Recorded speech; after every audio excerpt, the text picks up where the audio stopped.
না না না, এটা তো একটা অপূরণীয় ক্ষতি হয়েছে। এই ক্ষতিপূরণ কখনো হবে না, কারণ আমরা কি পাইলাম আর কি হারাইলাম আমরা ওনার জানাজার মানুষের, যে উনি কিভাবে জনসমর্থন কামাইছেন। হ্যাঁ, জনতা না ক্ষমতা, যে স্লোগানের যে জনতা বিজয় লাভ করেছে আজকে জানাজার মাধ্যমে আমরা দেখতে পেয়েছি।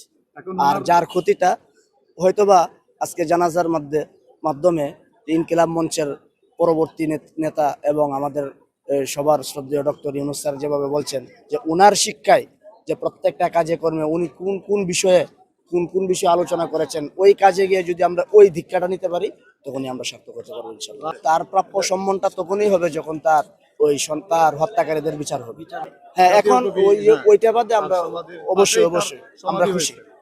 না না, আমি গতকালকে ওকে পোস্ট দিছি যে দেশের ইতিহাস না, দেশের সর্ববৃহৎ না, বরং ইতিহাসের সবচেয়ে সর্ববৃহৎ জানাজায় অংশগ্রহণ করবো আমরা। এই পোস্ট আমি গতকালকেও করেছি। এরকম আর হওয়ার সামনে জানতেন কিনা এটা মনে সায় দেয় ভাই, কারণ ওনার মতো একজন মানুষ।